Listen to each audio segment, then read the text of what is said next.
Hello दोस्तों, welcome back to the channel. आज हम लोग डिस्कस करेंगे करंट वीक एक्सपायरी में, जो कि मंथली एक्सपायरी भी था 27 अप्रैल का। तो उसमें मैंने कैसे ट्रेड लिया, पोजिशनल ट्रेड कैसे लिया और उसमें क्या क्या मॉडिफिकेशन किया। तो कुछ बहुत इंपॉर्टेंट लर्निंग पॉइंट्स इसमें आपको देखने को मिलेंगे। मैं उसको लास्ट में पॉइंट आउट भी करूँगा। तो पूरे वीडियो को काफ़ी ध्यान से देखिएगा, स्किप करके देखिएगा तो बहुत सारे चीज़ आप मिस कर जाइएगा। तो बहुत आराम से फोकस करके इसको देखिएगा। इस वीक मैंने 2 ट्रेड लिया था, एक मेरा एसएल भी हिट हुआ, फिर एक में अच्छा खासा टारगेट भी हिट हुआ, प्रॉफिट भी आया। तो क्रेडिट स्प्रेड को बहुत प्रैक्टिकली तरीके से अगर समझना है इसको, जो कि मेरा सबसे फेवरेट स्ट्रैटेजी है वीकली पोजिशनल के लिए, क्योंकि मैं इंट्राडे से ज़्यादा वीकली पोजिशनल ही ट्रेड करता हूँ ज़्यादातर। तो इसको अगर बहुत अच्छे से प्रैक्टिकल वे में समझना है तो मैं अपने इस वीक का ट्रेड का पूरा आपको एक्सप्लेनेशन देता हूँ, कैसे मैंने क्या सोच के ट्रेड लिया, कहाँ पे गलत साबित होकर मैं कैसे एग्जिट कर गया, फिर कैसे अपने ट्रेड को पलटा। तो वो सब चीज़ बहुत चीज़ आपको इंपॉर्टेंट पॉइंट्स उसमें समझने को मिलेंगे। तो चलिए मैं स्टार्ट करता हूँ। ये करीब करीब 21 अप्रैल, मतलब लास्ट वीक फ्राइडे को मैंने पहले एक इंट्राडे ट्रेड लिया। मैंने क्यों लिया, किस बेसिस पे लिया, किस तरीके से लिया, वो चलिए देखते हैं। डिप्लॉयड इंट्राडे, और ये मैं हमेशा ट्विटर पे अपने अपडेट करता रहता हूँ पोजिशनल ट्रेड का। तो जो लोग ये चाहते हैं कि इस चीज़ का रेगुलर अपडेट पाएँ, तो बेहतर होगा कि आप ट्विटर पे इस चीज़ को फॉलो करो मेरे को, तो आपको ये अपडेट मिलता रहेगा। तो इसमें क्या है कि देखिए, मैंने यहाँ लिखा deployed intraday bearish credit spread. पहले मैंने बियरिश ट्रेड लिया था। Bearish credit spread according to price action, price in down trend channel was looking for rejection near upper resistance band, second 15 minute candle gave signal and I entered. तो चलिए मैं chart पर समझाता हूँ कि मैं क्या इसमें बोलना चाह रहा था। मेरे को उस समय तक प्राइस डाउन ट्रेंड में ही लग रहा था ज़्यादातर, और ये डाउन ट्रेंड एक चैनल भी मेरे को दिख रहा था। ये सबसे इंपॉर्टेंट रेजिस्टेंस है जहाँ से प्राइस रिटर्न होकर के आ गया। अगर ये इसके ऊपर सस्टेन करता तो मैं बुलिश ट्रेड लेता उसी समय, लेकिन प्राइस रिजेक्शन आ गया, रिवर्सल मेरे को लगा ये रिवर्स करेगा। और एक डाउन ट्रेंड चैनल में भी मेरे को 15 मिनट टाइम फ्रेम में ये लग रहा था। तो पहले मैंने इसमें इंट्राडे लिया फ्राइडे को, क्योंकि मेरे को पोजिशनल कुछ ज़्यादा क्लियर नहीं लग रहा था। तो लेकिन इंट्राडे में थोड़ा सा मेरे को रूम मिल रहा था इसमें। अभी यहाँ पे मैं क्या सोच के ट्रेड लिया वो मैं बताता हूँ। देखिए, पहला 15 मिनट कैंडल ये ग्रीन बना, ठीक है। लेकिन ये जो मैंने चैनल मार्क कर रखा है डाउन ट्रेंड चैनल, इसका जो अपर बैंड है, यहीं कहीं पर सेकंड ही 15 मिनट कैंडल में काफ़ी कंप्लीट रिजेक्शन मिला। इसको रिजेक्शन मिलकर फॉलोअप भी मिला। तो इसी रिजेक्शन कैंडल पे मैंने पहले इंट्राडे एक लिया, और वो भी मैंने सेफ साइड थोड़ा सा आउट द मनी या एट द मनी ही बोल लो, एट द मनी के आसपास 17,700 का, मतलब इसका मैंने कहीं पे 17,700 का कॉल सेल किया और 17,800 के कॉल से हेज किया है इसको।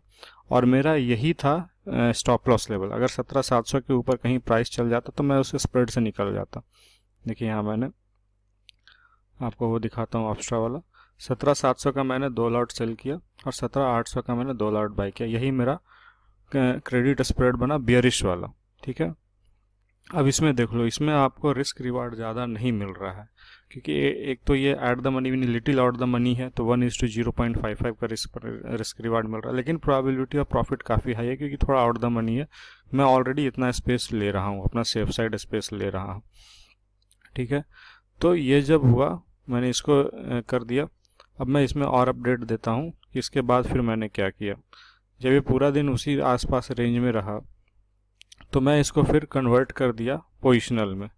देखिए, roll down this strike and will carry forward this as a positional trade for this coming monthly expiry. अब जो 27 अप्रैल का एक्सपायरी आ रहा था, उसके लिए मैंने क्या किया कि इंट्राडे को ही कन्वर्ट कर दिया positional trade with expectation of 17,400 level to be tested. क्योंकि उस समय मेरे को क्या फिर लगने लगा कि ये जो प्राइस एक्शन हुआ है इस तरीके से, और यहीं कहीं रिपीट होने का चांसेस मेरे को लगना, जब यहाँ से रिजेक्शन मिला है तो वापस इस 17,400 के आसपास में लेवल टेस्टिंग हो सकता है। और देखिए, जब भी सेलिंग आता है तो काफ़ी फास्ट आता है। ये जब सेलिंग आया है तो काफ़ी फास्ट आया, और जब भी बाइंग आता है तो थोड़ा स्लोली आता है। और ये थोड़ा एक्सेप्शनल केस है, इतना फास्ट बाइंग जनरली जल्दी देखने को नहीं मिलता। ये थोड़ा एक्सेप्शनल केस था। तो मेरे को लग रहा था कि सेलिंग फिर से आएगा तो कहीं ना कहीं ये रिजेक्शन जो मिला है यहाँ आसपास में, तो वापस इस सपोर्ट को टच करने का उम्मीद है। तभी मैंने पोजिशनल इतना डीप इन द मनी को मैंने ट्रेड किया, डीप इन द मनी में मैंने ट्रेड लिया। देखिए, यहाँ पर मैंने क्या किया है, इसको ये इंट्राडे वाला को मैंने बुक कर दिया, हटा दिया, और उसके बाद 17,400 डायरेक्ट मैंने 17,400 का कॉल सेल किया और 17,600 से उसको हेज किया। मैं हमेशा बोलता हूँ निफ्टी में मैं 200 पॉइंट से ज़्यादा का डिफरेंस नहीं रखता हूँ, और ये सेलिंग स्ट्राइक और हेज स्ट्राइक में। तो इसमें देखिए रिस्क रिवार्ड बहुत सॉलिड मिल रहा था, क्योंकि डीप इन द मनी मैंने ट्रेड किया था। तो इसमें 1:4.38 मतलब 1:4.5 के आसपास समझो कि इतना रिस्क रिवार्ड मिल रहा था। मेरा जाने का सिर्फ इतना और आने का अगर मेरे फेवर में ट्रेड आ गया तो इतना अच्छा खासा प्रॉफिट आ रहा था, मतलब 32,000 के आसपास का प्रॉफिट दिख रहा था। तो मैक्सिमम लॉस मेरे रिस्क एपेटाइट के अंदर में था, मेरा मैक्सिमम लॉस मेरा रिस्क कंट्रोल में था, इतना रिस्क मैं ले सकता था। तो इसलिए मैंने ये बहुत अच्छा अपॉर्चुनिटी मेरे को लगा कि चलो सेलिंग अगर आ गया बहुत अच्छे तरीके से, एक अच्छा रिस्क रिवार्ड कैप्चर करने का मौका मिल जाएगा। तो मैंने इसको ट्रेड कर दिया, क्योंकि यहाँ मैक्सिमम लॉस बहुत ज़्यादा नहीं दिखा रहा था। अब इसको मैंने कैरी कर लिया, ठीक है। ये मेरा पोजिशनल ट्रेड हो गया। मैं स्टार्टिंग में इस चीज़ को कैरी किया। देख लो, आप पूरे पॉइंट को सही से समझना, फिर लास्ट में अच्छे से समझ में आएगा। पहले मैं बेयरिश था, ठीक है। अब है क्या कि जब भी आप मार्केट में गलत साबित हो जाओ या आपका जब स्टॉप लॉस लेवल टेकआउट हो जाए तो फिर ज़्यादा वेट मत करो। अब यहाँ पे मैं क्या किया, यहाँ पे एग्जिटिंग लिखना था, एग्जिस्टिंग लिखा गया। Exiting this trade as my stop loss level hitted. ये शायद मंडे के आसपास का था, मंडे या ट्यूसडे के आसपास का, ये करीब करीब, हाँ 24 अप्रैल, हाँ मंडे के आसपास का था ये। तो मंडे के आसपास में मैंने ये मार्क कर रखा था कि अगर इसके ऊपर कहीं प्राइस सस्टेन कर गया या ब्रेक कर गया, ये लेवल वही सर आसपास में था, 17,720 750 के आसपास में ये लेवल। ओपनिंग तो यहीं पे हुआ, लेकिन ओपनिंग के साथ अच्छा खासा रिजेक्शन मिला। तो मैं आराम से वेट करने लगा कि नहीं, ये लेवल मेरा अगर टेकआउट कर गया तो मैं अपना बेयरिश पोजीशन से निकल जाऊंगा। और यहाँ पे देखिए ये क्लियर यहाँ पे टेकआउट कर गया और अच्छा खासा प्राइस एक्शन से, और नीचे वॉल्यूम भी उसको सपोर्ट कर रहा था। तो ये मेरे पोजीशन के अगेंस्ट जा रहा था, तो मैंने यहाँ पे एग्जिट कर दिया इस चीज़ को। यहाँ पर मैंने 3,500 का लॉस लेकर के, अब देखिए जब मेरे ट्रेड मेरे पोजीशन के अगेंस्ट चला गया है तो मेरे को कोई होप ट्रेडिंग में नहीं बैठे रहना है इस मैक्सिमम लॉस को होने तक का, कि चलो ना मैक्सिमम लॉस इतना ही है ना, आराम से बैठ के देखते हो कि कहीं पलट जाए कहीं पलट जाए, ये उम्मीद में नहीं।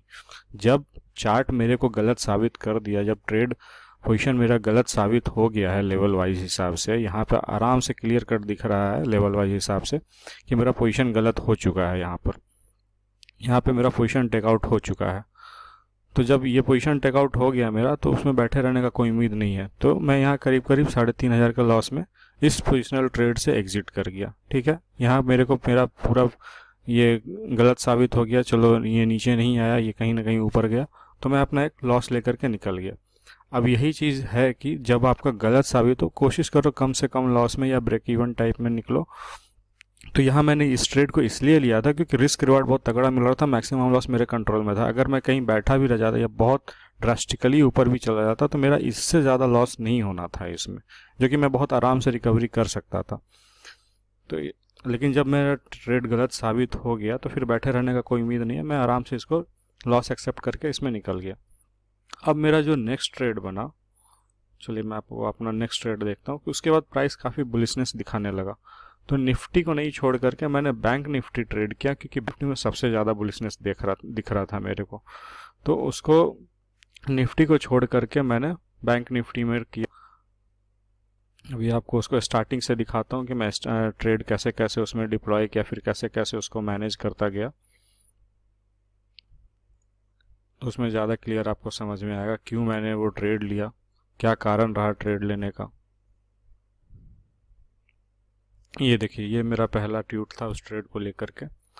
Diploid bullish put credit spread in bank Nifty with stop loss level around 42,400 as index price action showing bullishness specially Nifty bank. तो बैंक निफ्टी में मैंने क्या किया, आपको यहाँ चार्ट पे देखते हैं। ये मेरा स्टॉप लॉस लेवल था, ठीक है, ये 1 आवर का टाइम फ्रेम का है। ये मेरा स्टॉप लॉस लेवल था। इस रेंज को जब क्रॉस कर गया, इस आसपास नहीं, इस रेंज को, सॉरी, इस रेंज के आसपास में जब ये क्रॉस कर गया इस कैंडल पे, यहीं पे कहीं पे मैंने ट्रेड लिया था। क्योंकि ये देखिए यहाँ पे सेलिंग जोन था, बहुत ड्रास्टिकली सेलिंग आया, प्राइस इस रेंज में रहा। पहले तो इस स्विंग को हाई को तोड़ा, ठीक है, अब बहुत स्ट्रॉन्ग कैंडल से ब्रेक किया इस चीज़ को, फिर इस रेंज को भी निकाल दिया। तो कहीं ना कहीं प्राइस ब्रेक करके सस्टेन कर रहा है और बहुत अच्छे तरीके से ऊपर जा रहा है, वॉल्यूम भी इस चीज़ को सपोर्ट कर रहा है। तो इस कैंडल के आसपास में कहीं मैंने ट्रेड इंटर कर गया था। और ये ट्यूसडे को मैं एंटर कर गया था 25 अप्रैल यहाँ कहीं पर मैंने एंटर कर गया था, और ये मेरा स्टॉप लॉस लेवल था, क्योंकि देखिए प्राइस यहीं से रिजेक्शन ले रहा था। जब इसको ब्रेक किया तो कितना अच्छा खासा यहाँ पे सप्लाई आया इस चीज़ में, बहुत अच्छे खासा बायर्स घुसे यहाँ पर। तो यही मेरा इम्पोर्टेंट लेवल था। अगर इसके नीचे वापस प्राइस आ जाता तो फिर इस प्राइस एक्शन का कोई मतलब नहीं रह जाता, ये वैलिड पॉइंट नहीं रह जाता फिर बुलिशनेस के लिए। तो फिर बैठे रहने का कोई मतलब नहीं था इसमें। तो ये मेरा बुलिश ट्रेड का स्टॉप लॉस लेवल था चार्ट वाइज के हिसाब से।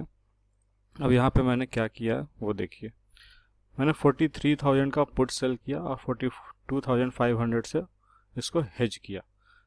निफ्टी में जनरली मेरा 200 पॉइंट्स का गैप रहता है, जैसे सेलिंग स्ट्राइक से और हेज का जो है उसका 200 पॉइंट का गैप रहता है। बैंक निफ्टी में जनरली मेरा, मैं पहले भी बता चुका हूँ अपना क्रेडिट स्प्रेड वाले वीडियो में, कि 400 to 500 का मेरा मैक्स टू मैक्स इसमें गैप रहता है आपका सेलिंग स्ट्राइक से और हेज स्ट्राइक के बीच में। तो मेरा इनिशियल ट्रेड ये रहा। अब यहाँ पे एक चीज़ आप नोटिस करो, यहाँ पे मैंने इनिशियल ट्रेड लिया, थोड़ा सा इन द मनी ट्रेड किया, लेकिन ट्रेड मेरा लेट हो चुका है। मैंने ट्यूसडे को कहीं ना कहीं ये ट्रेड लिया है, ठीक है। और ट्यूसडे को जब ट्रेड लिया तो ऑलरेडी प्रीमियम काफ़ी उस समय तक गल चुका है। तो फिर भी मेरे को इसमें, जहाँ मेरे को अगर ये मैं फ्राइडे को लिया रहा था तो 1:1.5 या 1:2 का रिस्क रिवार्ड बनता, लेकिन ट्रेड मेरा काफ़ी लेट था, काफ़ी सारा कन्फर्मेशन होने के बाद। तो 1:1 के आसपास में ये मेरा रिस्क रिवार्ड बन रहा था, प्रोबेबिलिटी ऑफ प्रॉफिट 48%। अब यहाँ देखो, मैक्सिमम प्रॉफिट 26,000, मैक्सिमम लॉस 23, मतलब 24,000 के आसपास देख लो यहाँ पर, ठीक है। मतलब कुछ खास रिस्क रिवार्ड नहीं था, 1:1 ही था ये। तो ये जब मैंने ट्रेड किया, उसके बाद प्राइस एक्शन भी मैं कंप्लीट देखता रहा। प्राइस एक्शन बहुत इंपॉर्टेंट है किसी भी व्यू को ये करने के लिए। अब इसके बाद मैं इसमें क्या अपडेट करता हूँ वो देखो आप। इसमें फिर मैंने ये भी लिखा, current update, added some more lots as per my risk appetite, expecting sharp move once current central pivot and previous day high taken out will be in trade till my SL level is intact और 30% of maximum. अब इसमें मैंने थोड़ा सा average और किया। वो क्यों किया मैं चार्ट पर चल करके समझाता हूँ आपको।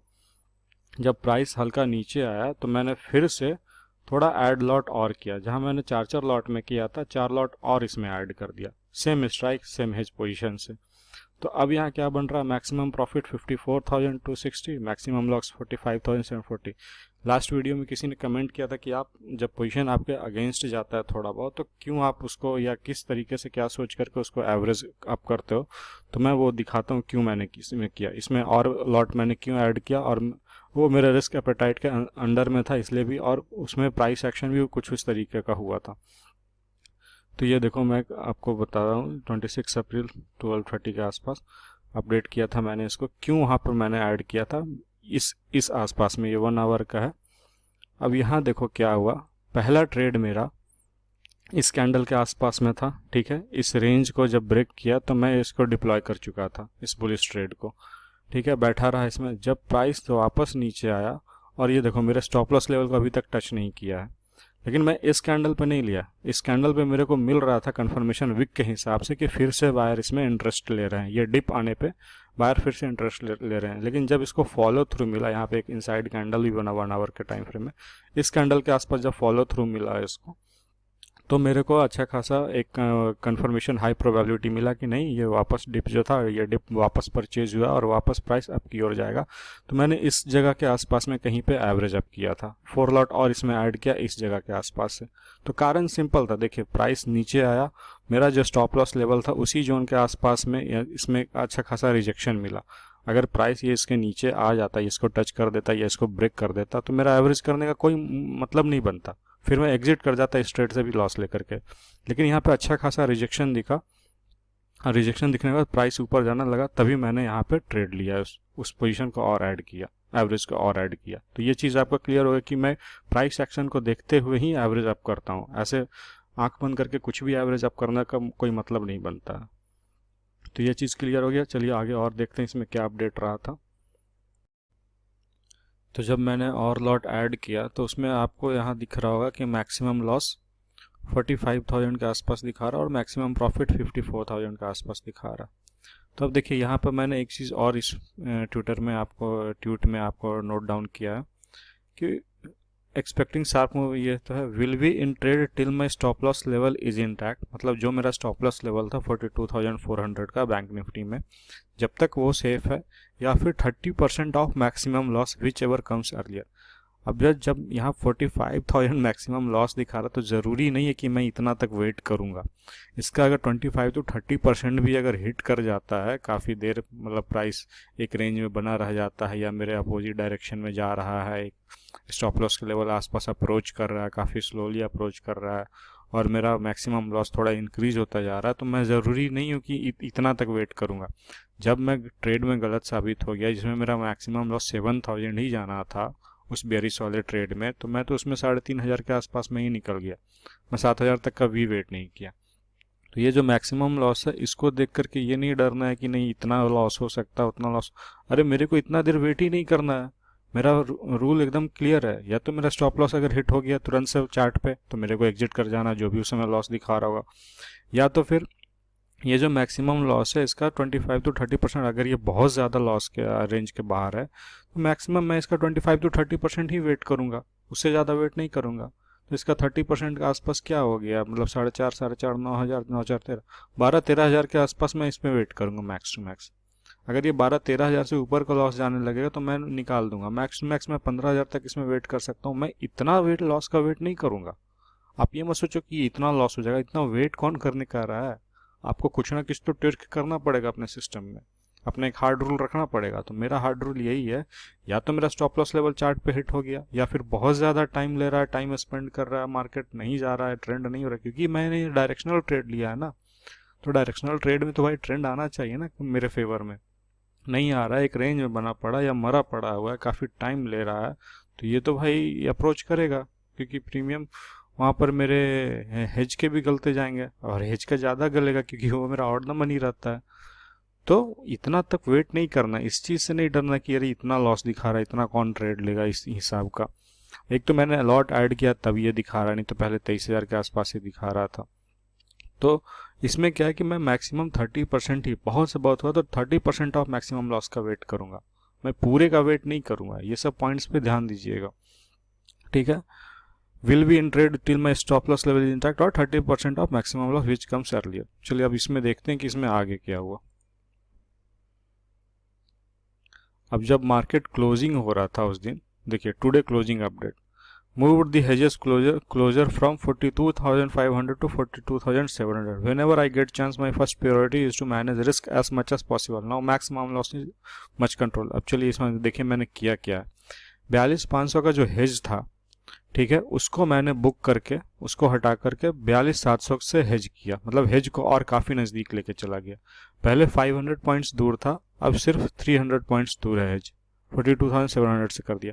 तो अब उससे देखिए कितना का डिफरेंस आया, ठीक है। मेरा मैक्सिमम प्रॉफिट जो 54,000 के आसपास दिखा रहा था पोटेंशियल, वो भी घटा, वो घट करके 46,820 पे आ गया। लेकिन मेरा ये फिगर देखो आप, ये जो मैक्सिमम लॉस 45,000 होने का चांसेस था, वो घट करके कितना आ गया, 13,800, मतलब 13,000 के आसपास ये आ गया, ठीक है। अब ये मैंने क्यों किया क्लोजिंग के समय में, क्योंकि ओवरनाइट रिस्क कुछ भी हो सकता है। मान लो कल को बहुत बड़ा गैप डाउन खुल गया, तो मेरा वो जो 45,000 मैक्सिमम लॉस का था वो तो दिखा सकता था, वो तो अप्रोच कर जाता, फिर मेरे को एग्जिट करने का मौका नहीं मिलता। मान लो 25,000 30,000 के लॉस के ऊपर ही खुलता तो क्या करता।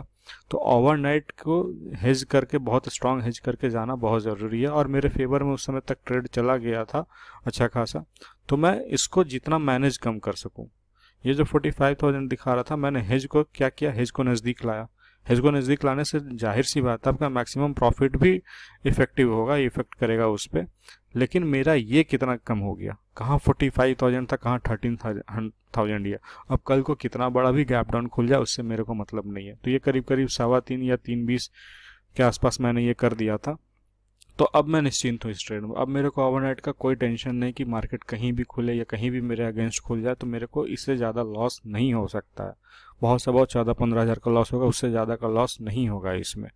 तो ये मैं अपने आप को सेफ साइड कर लिया इस ट्रेड में। तो जब भी मौका मिले, ये चीज़ रिस्क मैनेज करना ही सबसे इम्पॉर्टेंट चीज़ है। ऐसा नहीं कि आपके फेवर में ट्रेड जा रहा फिर भी आप आंख बंद करके बैठे हो, उतना ही प्रॉफिट उतना ही लॉस पे छोड़ रहे हो, नहीं। ये मैक्सिमम लॉस को हमेशा मेंटेन करना है, हमेशा इसको अपने रिस्क के एपेटाइट के अंदर में जितना मैनेज कर सकें इसको। अभी चलिए इसमें देखते हैं आगे और मैंने क्या किया। जब ये हो गया 42,700, फिर मैंने इसमें क्या किया, नेक्स्ट डे जब मार्केट में फेवर में ही खुला, अगेंस्ट में तो नहीं खुला। अब इसमें देखो मैंने क्या किया। Now it's completely risk free by bringing hedges more closer, always give priority to risk management, तभी इस मार्केट में टिक पाइएगा। मैंने ये अपडेट किया ट्विटर पे, फिर ये करीब करीब वही है उसके नेक्स्ट डे 27 अप्रैल, जिस दिन एक्सपायरी था, ये थर्सडे के दिन 9:45 AM के आसपास मैंने ये अपडेट किया। अब उस समय मैंने क्या किया ये देख लो आप।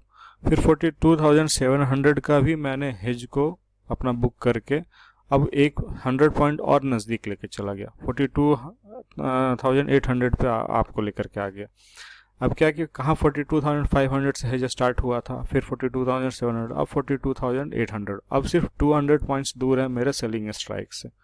ठीक है, अब यहाँ पे क्या हो रहा है, यहाँ पे जब आप जाओगे पे ऑफ ग्राफ पे, तो मार्केट मेरे अगेंस्ट कहीं भी चले जाए, मेरे को 1500 2000 ये प्रॉफिट दे के ही जाएगा। अब मेरा लॉस नहीं ले सकता, मैक्सिमम लॉस यहाँ मेरा ज़ीरो हो गया, ये मैंने लॉस फ्री कर दिया। अब आपको इससे आइडिया भी हो गया कि लॉस फ्री कब होता है। तो टाइम टू टाइम, ऐसा नहीं कि बहुत स्टार्टिंग से कोई स्ट्रैटेजी स्टार्टिंग से लॉस फ्री नहीं रहता, वो एक स्कैम है फालतू का, उस चक्कर में मत पड़िएगा। वो व्यूज़ लेने का या कोर्स बेचने का वो स्कैम होता है, loss free strategy, loss free ऐसा कुछ नहीं होता है। लॉस फ्री बहुत लेट से, जब आपका ट्रेड फेवर में आपका जाता रहेगा तो लास्ट में आप मॉडिफाई करके एडजस्टमेंट करके कर सकते हो। वही एडजस्टमेंट मैं यहाँ दिखाने का कोशिश कर रहा हूँ आपको। एक पॉइंट ये भी है, तो 42,800 से मैंने इसको हेज कर दिया, अब ये मेरा लॉस फ्री हो गया। अब लॉस फ्री होने से क्या है कि कितना भी वोलेटिलिटी मार्केट में आ जाए, आप टेंशन फ्री बैठे रहोगे, इसमें आपको कोई लॉस होने का अब डर नहीं रहा इसमें। तो आप वोलेटिलिटी झेल पाओगे, स्पाइक्स झेल पाओगे, जिस हिसाब से आजकल मार्केट में वोलेटिलिटी आ रहा है।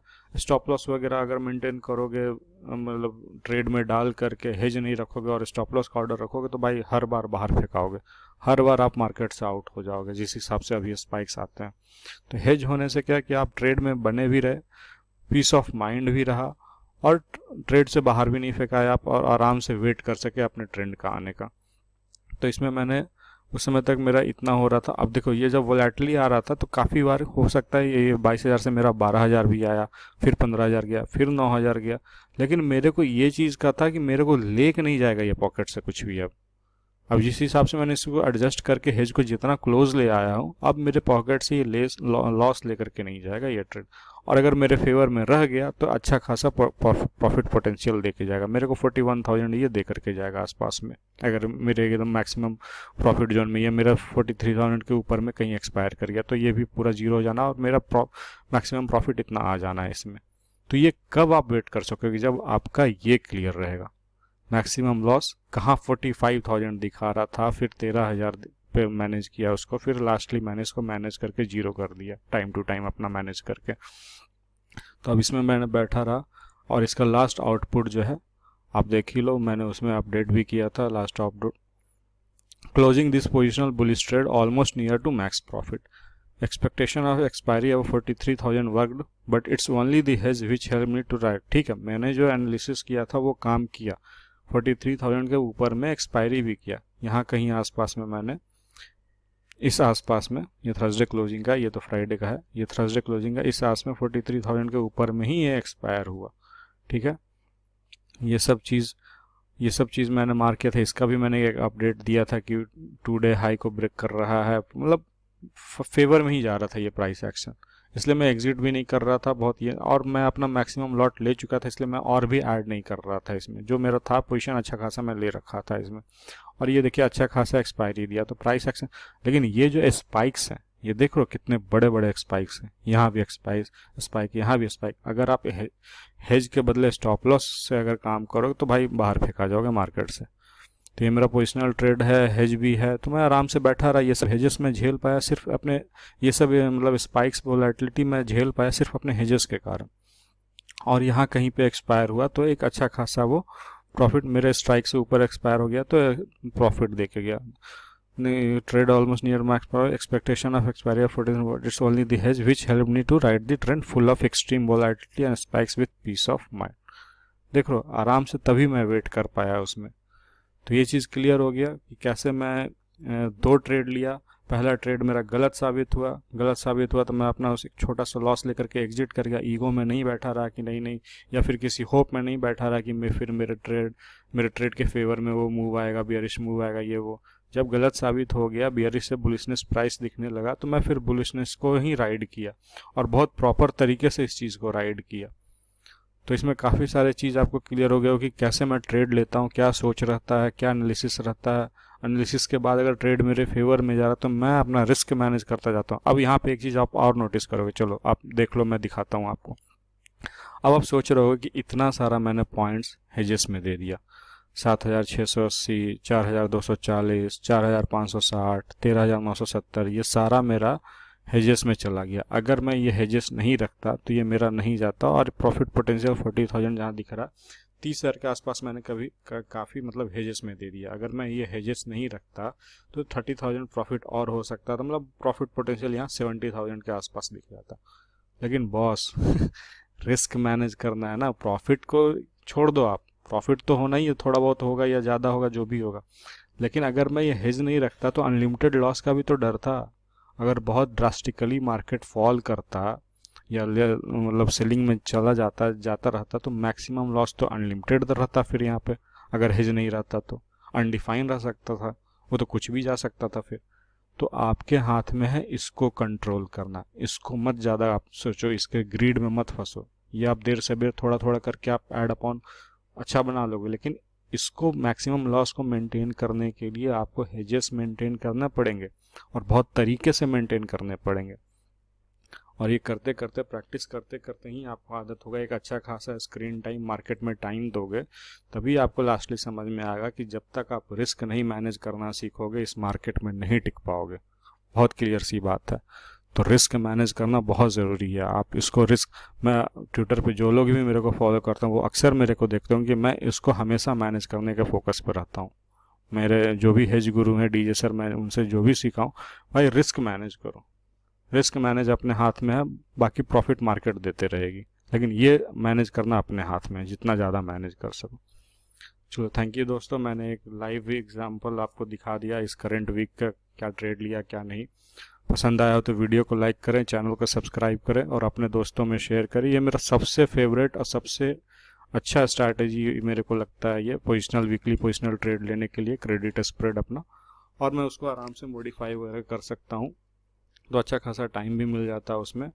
और इसमें कभी मैं बहुत ज़्यादा लॉस लेके नहीं जाता हूँ, या तो ब्रेक इवन पे, या तो मिनिमम लॉस, नहीं तो एक एवरेज प्रॉफिट, नहीं तो एक ढंग का प्रॉफिट। बड़ा लॉस मैं इसमें से हमेशा एलिमिनेट करके रखता हूँ। मैं किसी होप ट्रेडिंग में नहीं बैठा रहता हूँ बड़े लॉस को लेकर के। तो आप अगर करना चाहो तो ये ट्राई करके देख सकते हो। ये इसका तरीका मैंने ऑलमोस्ट मोटा मोटी आपको समझा दिया, क्लियर कट, कि क्या है क्या नहीं है। चलो, आप दोस्तों में शेयर कीजिए। और भी कुछ क्रॉस क्वेश्चन रह गया हो या कोई डाउट रह गया हो तो एकदम फ्रैंकली आप कमेंट में पूछ सकते हैं, या और भी कुछ मेरा एस्पेक्ट छूट रहा हो तो आप वो बता सकते हो मेरे को।